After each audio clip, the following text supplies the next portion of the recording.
Namaste. Psychoanalysis, colors of guilt. Guilt is a strong and extremely unpleasant experience. Guilt has always been an important and enigmatic entity in psychoanalysis. And to discuss this colors of guilt, we have with us psychoanalysis consultant, Mr. Himanshu Vaidya. Namaste, sir. Namaste. Can we start with what guilt is? Guilt is a very uncomfortable feeling. It is a bite of remorse that you have when you know you have done something you should not have done. To deconstruct it, there is a cognitive feeling of remorse, of having done something morally incorrect. And there is an affective feeling of sadness, of feeling low, of feeling hollow, and of feeling one has belittled oneself. And there is a feeling that now we can do some atonement, some reparation for this guilt which has been committed. So this is the broad understanding of guilt. Guilt is a very uncomfortable feeling, even more uncomfortable than anxiety. It's one of the most uncomfortable feelings, and therefore most of us run away from guilt. Guilt, when not felt fully, remains unconscious, and any unconscious guilt starts punishing us from inside, becomes punitive, and becomes self-destructive. It is not in our interest to have unconscious guilt which has not been processed. Guilt happens in various forms and colors. There is guilt about what you have really done in the outside. There is guilt about what you have not done in the outside world, what you ought to do. There is guilt about what you have thought about other people and felt about other people. And there is guilt which is completely unconscious, that there are desires which are not in sync with your value system, your morality. And these desires are unconscious, repressed also unconsciously. Similarly, there is anger towards people, which is unconscious and repressed in the unconscious. So these completely unconscious desires and anger, which are morally unacceptable, also create a lot of unconscious guilt, which is the most dangerous variety of guilt because we don't even know that it exists. But where it is, from there, it exerts a very self-destructive, punitive, and uh, unwholesome effect on our mind and life, which is not in our self-interest or our well-being.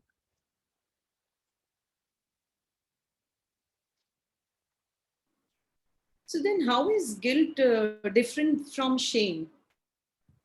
Guilt and shame both share the fact that both are related with morality, both are related with superego, both have a bite of remorse, a, a, a bite of a feeling that I should not have done it, a sort of an afterthought of repentance that I should not have done it. However, there are differences between the two. First, guilt is individual while shame is social. Guilt is what you feel inside of you that I have done something wrong because I believe it is something wrong.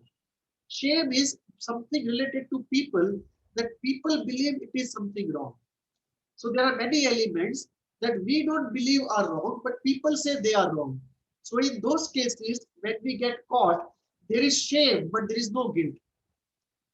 So there is a situation where either you can have only guilt, or you can have only shame, or you can have guilt and shame together, or you can have a situation where guilt leads to shame or shame leads to guilt.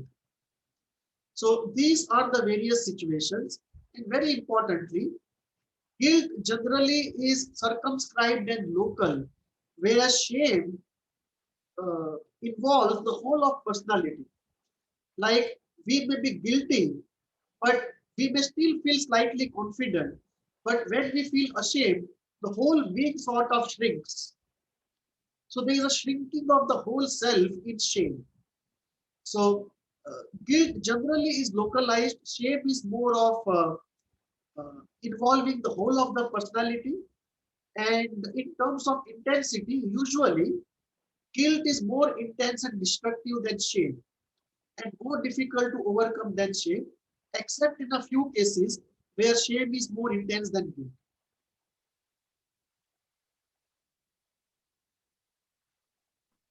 So fair to say guilt and shame are related. Yeah, they generally are related. At times they can occur individually also, but in most cases they are related to each other. Either of them can cause the other, or both of them originate from the same thing, or both of them together come to exist because of some other factor. So in general, they are related. In few cases, you can see them individually separate, only one of them occurring and not being related to the other. And how do we develop the capacity for guilt, or is it something which is inborn in every human? There are two schools of thought in this. Freud believed that the the entity called guilt and superego, they come into existence at the end of the resolution of the Oedipus complex. But most other thinkers believe that guilt is usually inborn, superego is usually inborn. And there is a constitutional aspect to it, how strong the superego and the faculty of guilt is. Because guilt is a resultant feeling, a resultant response, resultant template which develops when some transgression of superego happens. So guilt is very strongly related to superego operations, and often superego operates through guilt. It operates to other entities also. But over a period of time, apart from the constitutional aspect, parents and society play a very large role in determining the intensity and the color and flavor of guilt. Intensity as well as color and flavor of guilt in a personality has a strong family and cultural influence.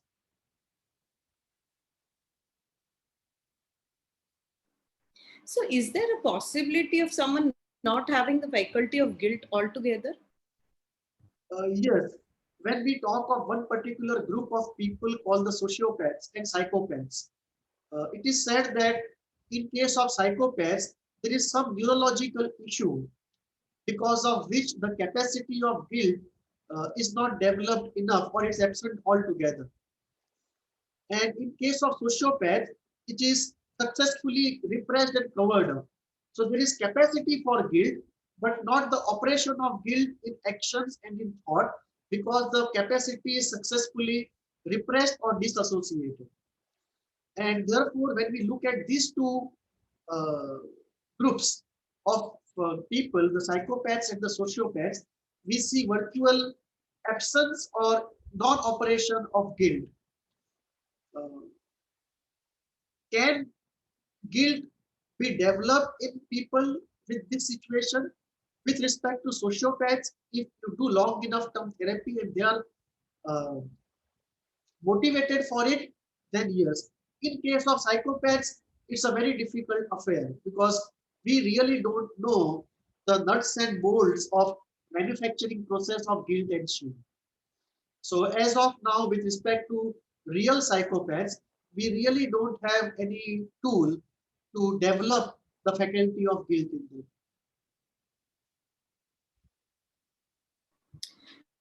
So, sir, is there a way we resolve our guilt? Yes, we can, and there are two aspects to it.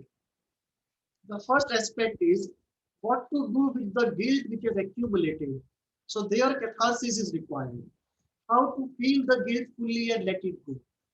Because if we don't feel the guilt fully, then guilt remains unconscious and becomes self-destructive and punitive.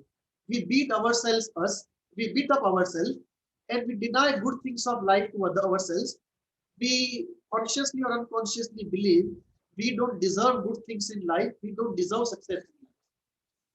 So we sabotage our own life. The way out is to feel fully the guilt and let it go, no matter how uncomfortable it is. And this cathartic process can be done in many ways.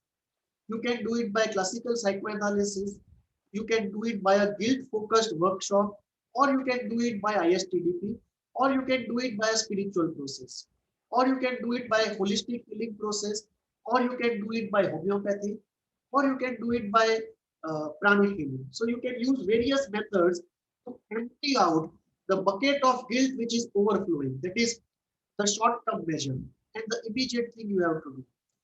The second thing is more long term, to go into the process of guilt generation, the genesis. What is the schema which is operating in generation of the guilt? And there we have to prevent new guilt from forming. We have to stop the generator of guilt. So how to stop formation of new guilt?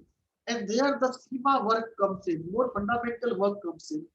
And there we have to look at our value system, the ingrained, introjected, incorporated images of parents and what they are telling us to do or not do. Look at the social value system in which we are and the rightness or not rightness of it. Look at the authenticity of it. That what is our authentic self and what we really want to believe in. And when we go into this deeper restructuring of the personality and value system, we are able to stop the generation of guilt, generation of fresh guilt. So there are two aspects to it: the immediate cathartic emptying out of the guilt and uh, preventing creation of new guilt. And this can be done best by psychotherapy or by spirituality using any of the tools in either of these two zones.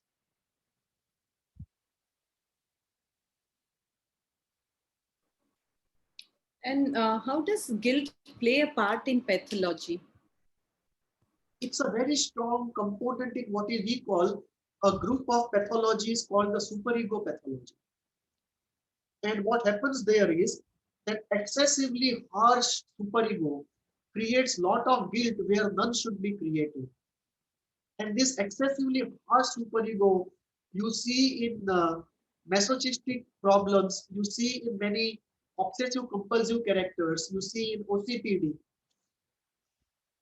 And we have to there And loosen out the guilt. Sorry, empathets, can you say it again? people with empathy. Yes, there the guilt is more related to the sin of omission, that one is not able to do something good rather than one has done something bad. So this also creates guilt, the guilt because of a sin of omission rather than a sin of commission. And both these things create guilt, the sins of commission and sins of omission.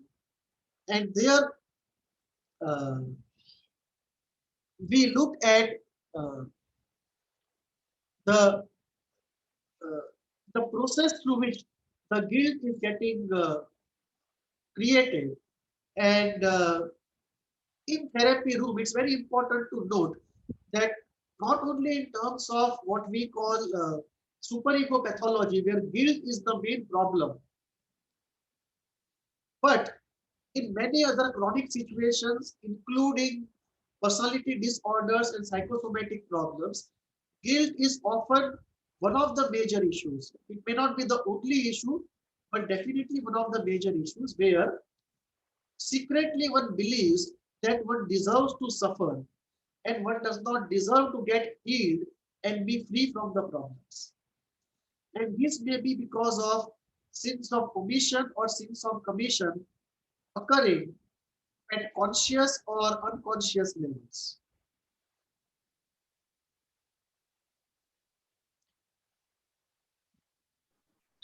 Can we have some everyday manifestation of guilt? Plenty. Uh, a child uh, commits some mistake and tries to be extra sweet to parents. Parents scold a child without any reason and then to make up, do some reparation by pleasing the child with a chocolate or a cake. A partner who cheats goes out of the way to please the other partner because of the guilt of cheating. Uh, Working women who are not able to devote adequate time to children temper the children to make up for that guilt.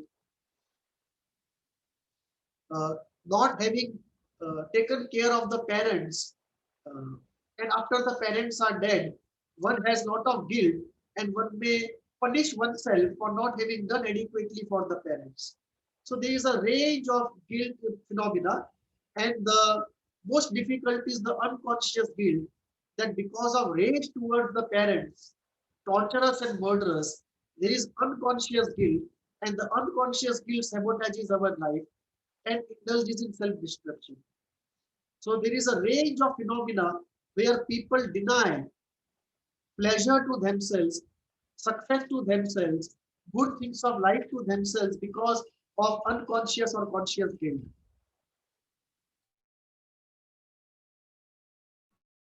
So is superego pathology which arises out of superego, high superego, entirely because of guilt? Not exactly.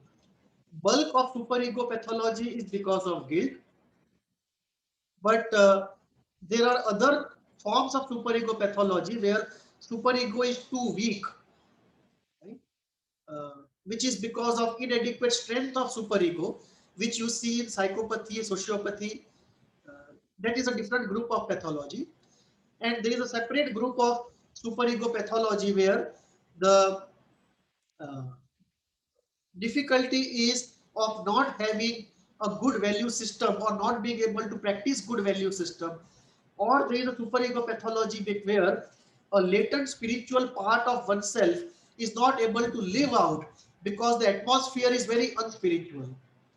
So guilt pathology is a major part of the broad group of superego pathology, but there are other forms of superego pathology other than the group guilt pathology.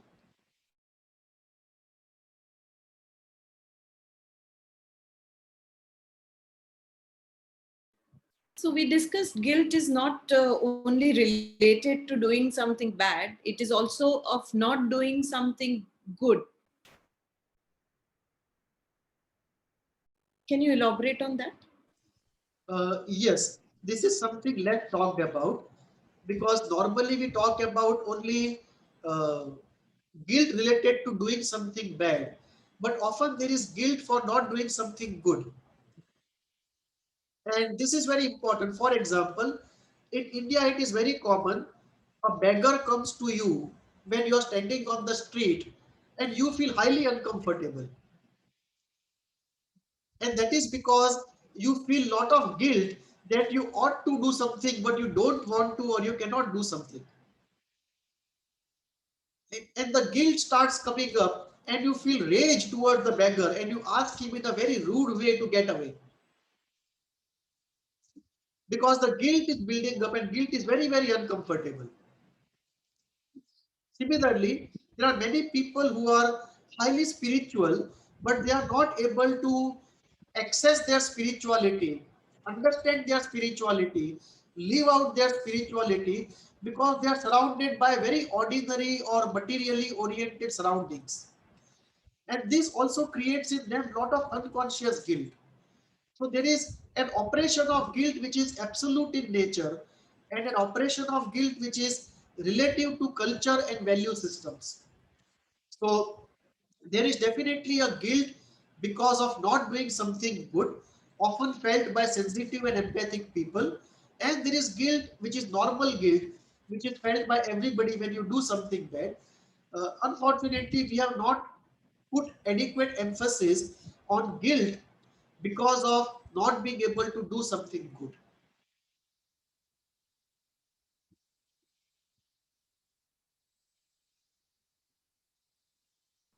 So what is the reason that guilt is highly repressed? It is, I think it is even more repressed than shame. Yes, guilt is one of the most uncomfortable emotions. It is the last thing anybody would like to feel. And therefore, it's highly repressed because we just don't want to feel it. The occurrence of guilt also is at very deeper levels of the psyche. That is another reason why we find it so difficult to access it.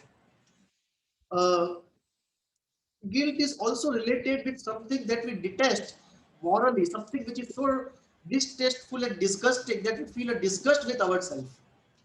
And that distasteful and disgust the feelings of distastefulness and disgust at ourselves is so difficult that we just don't want to feel it and we want to keep it repressed. So usually for most people, guilt is one of the most repressed and least felt of feelings. We almost feel like puking when the guilt comes up.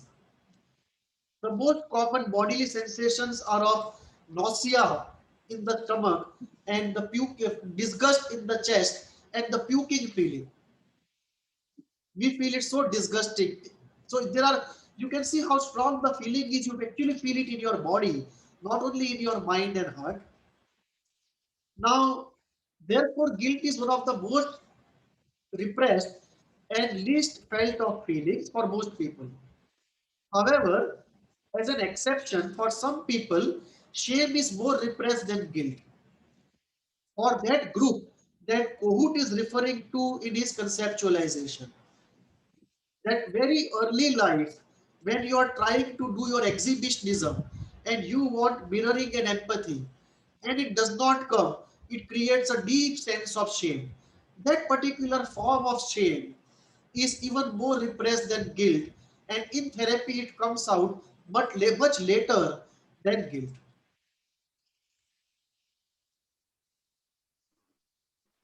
So is guilt of great value in our evaluation of a human? Yes, because we must remember that all negative effects, whether it is anxiety, fear, guilt, shame, envy, uh, narcissism, uh, powerlessness, inertia, all this, what we call negative effects, have survived evolution and they have passed the test of evolution. So there is an evolutionary significance in terms of survival value, adaptation, and evolution of the race associated with all negative effects, including guilt. So guilt has a great evolutionary value. We, because we've associated guilt only with superego pathology or pathology, we don't see the positive aspect of guilt. But guilt and shame both are very necessary for human civilization, both at individual and social levels, just that they have to be kept uh, operating in the right context with the right amount. So, guilt is very important because it prevents us from perpetuating evil on others. Shame is very important because it helps us in adapting to society, to the value system of society. So, guilt is a great moral individual asset. Shame is a great moral social asset. In right amounts, both of them are not only necessary, but they help us in our own ideal and spiritual evolution.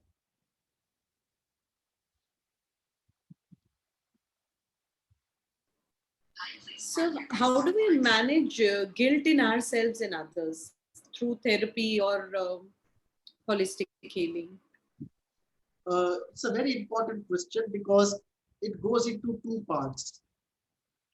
Uh, how to empty guilt which has been collected and how to prevent new guilt from forming by working on the schema which creates guilt in oneself and in others. In oneself, the best way out is to go for the therapy and complement it with holistic healing. If necessary, take use of homeopathic medicines. When it comes to others, group exercises, group therapy, working on mass communication to influence the value system of society to socially educate people, to do advocacy, to do socio-behavioral and psychosocial change. Those are very important aspects which generally can be done by non-profit organizations or spiritual organizations so that unnecessary guilt creation is removed. People realize that self-destruction is at work, and once they realize, they can start working on it, and people can become more happy and more productive, adding to themselves and to society. So weakening of those structures in the mind that create too much of guilt, unnecessary guilt, creating social festivals, social rituals, social uh, programs, non-profit programs, spiritual programs, whereby group therapy for guilt can be done. And very importantly, empowering people with knowledge and tools to first remove guilt and then prevent new guilt from getting created. Those are very important aspects of personal and social life. Unfortunately, we don't have adequate non-profit social action or spiritual social action for society to manage any negative effect, including guilt.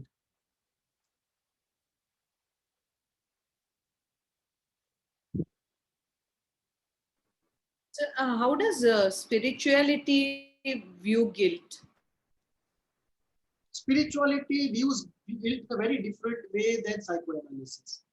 We look at guilt primarily as a pathology, source of pathology, or uh, an entity which is symptomatic with pathology.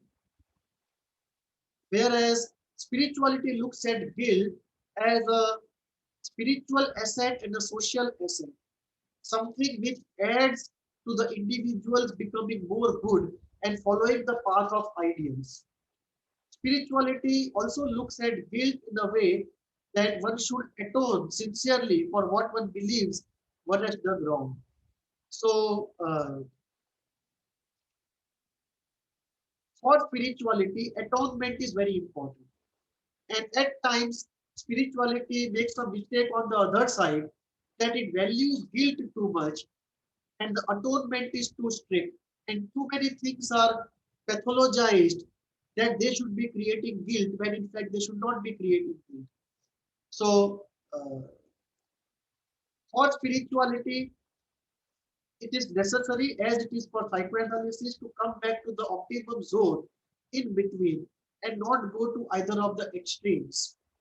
And this is an area where spirituality can learn from psychoanalysis, learn from history, and arrive at an optimum zone. And that is the flavor of true spirituality, mostly Indian spirituality, which says that there is no sin, only error.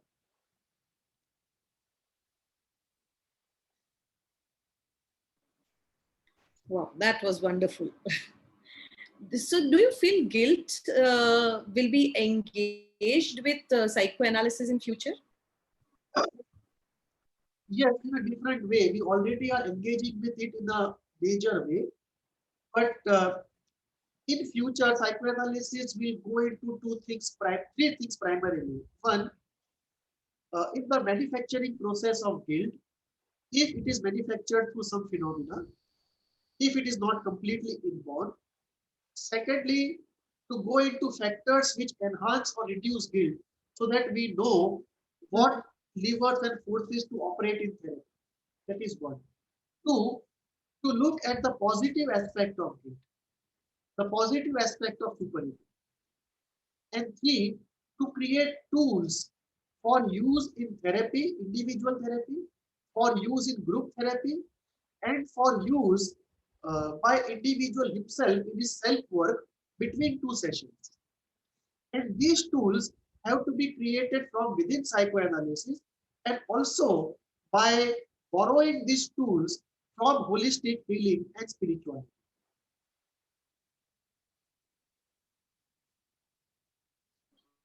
Okay. And oh, I simply loved it. There is no sin, it is only error, right? So, sir, how does, I mean, what is the role of holistic healing in terms of controlling of guilt, or, not letting it come resurface again? Yeah, there are both the aspects of guilt catharsis, which has collected till now, and changing the schema to prevent new guilt formation. For both these aspects, there are tools in holistic healing. Uh, for catharsis, there are two. There are you can use Reiki, you can use pranic healing, you can use homeopathy, and for uh, preventing the new guilt formation, especially uh, in Reiki, you can only bless the schema. But in case of pranic healing, there is a specific technique to work on the mental body of the individual and to do certain uh, and in spiritual techniques, there is a process of a group conversation where the leader leads you and leads you to creation of a new schema, a new value system, where many of the things which used to create guilt before no longer create guilt because the schema and the value system is changed, and the change is accepted, blessed, encouraged by the spiritual leader, the authority figure.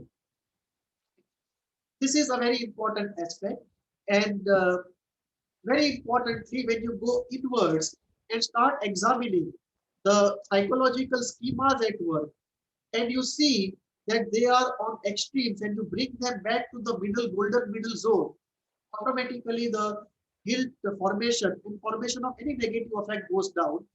And this is a part of spiritual process called the Swadhyaya, the self study of the self.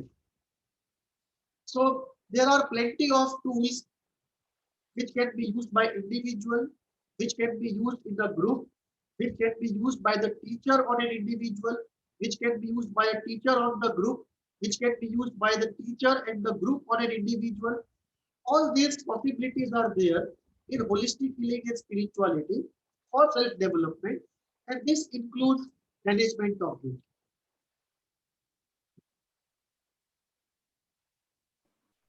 And a very, again, the same question, what is better, holistic healing or therapy in controlling guilt? Uh, I would say when it comes specifically to guilt, therapy is better if you have to choose one of the two. Obviously, two together are always better, but if you choose one of the two, therapy is better because it is too deep to be really brought out by milder methods like Reiki or pranic healing. So therapy is better. Uh, in case you find a homeopathic drug which can uh, do the work for you, then that can be better even than psychotherapy. But it's not so easy to find such a compatibility between a person and a homeopathic medicine, which can act so deep and so fast. So I would say, in general, if somebody is having high amount of guilt, one should do psychotherapy as the main healing modality and complement it by Reiki, pranic healing, and homeopathy. Okay. I so love the way homeopathy has become a part of alternative healing, True, true. the bunch holistic. Yes. I think even black flower would play a important role in Yes, controlling guilt. red flower is a very important uh, tool in the basket of holistic healing, which can be used for variety of psychological purposes, including guilt management. Yes, more effective because I think it works better on your emotional body rather than your physical body. So, yeah, even better. Yeah. Well, we have discussed today another interesting topic of guilt,